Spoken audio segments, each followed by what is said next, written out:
आपको हम आज क्या पढ़ाएंगे? मौलिक अधिकार। मौलिक अधिकार वे अधिकार होते हैं जो संविधान के द्वारा भारत के नागरिकों को प्रदान है। ये 6 अधिकार हैं। सबसे पहला आपका अधिकार है समानता का अधिकार। मौलिक अधिकारों में सबसे पहला अधिकार कौन सा है?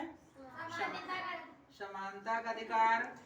दूसरा है स्वतंत्रता का अधिकार। तीसरा अधिकार है शोषण के विरुद्ध अधिकार। फिर शोषण के विरुद्ध अधिकार के बाद चौथा अधिकार है धार्मिक स्वतंत्रता का अधिकार। उसके बाद शिक्षा सांस्कृतिक का अधिकार, शिक्षा और जो संस्कृति है हमारी उसका अधिकार है। उसके बाद संवैधानिक उपचारों का अधिकार। ये अधिकार वे अधिकार होते हैं जो भारत के संविधान द्वारा भारत के नागरिकों को प्राप्त है। नागरिक इन अधिकारों के द्वारा अपने जीवन को सुचारू रूप से चला सकते हैं। अगर अधिकार ना दिए जाएं किसी व्यक्ति को तो उसका जीवन समझ लीजिए बिल्कुल शून्य के बराबर माना जाता है। समानता का अधिकार का मतलब कानून के नजर में भारत का हर व्यक्ति जो है एक समान है। कानून सबके लिए बराबर है, चाहे कोई आम आदमी हो या कोई उच्च से उच्च पद वाला कोई व्यक्ति हो, चाहे प्रधानमंत्री राष्ट्रपति ही क्यों ना हो, कानून के नजर में हर व्यक्ति बराबर है। उसके बाद स्वतंत्रता का अधिकार। स्वतंत्रता का अधिकार का मतलब ये है कि हर व्यक्ति हमारे देश का स्वतंत्र है। स्वतंत्र का मतलब वो बिल्कुल से अपने मन से कोई भी रोजगार कर सकता है, कोई भी पढ़ाई कर सकता है, कहीं यात्रा कर सकता है, भाषण दे सकता है, अपनी इच्छा से किसी भी जगह की यात्रा कर सकता है। ठीक जैसे उदाहरण के तौर पर हम स्वतंत्र हैं, जैसे हम आम बेचना चाहते हैं तो आप बेच सकते हो, ठीक, लेकिन वो आम अगर आप चोरी से बेच रहे हो किसी दूसरे के आम ला करके, तो ये आप दूसरे की स्वतंत्रता का हनन कर रहे हो।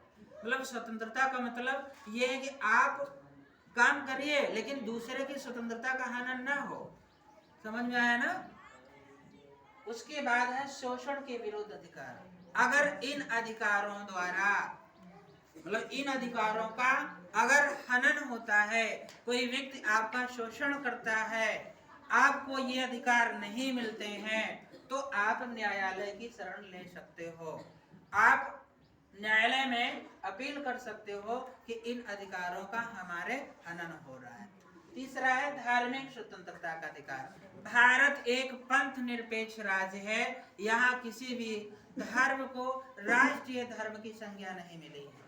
किसी भी धर्म को राष्ट्रीय धर्म नहीं माना गया है।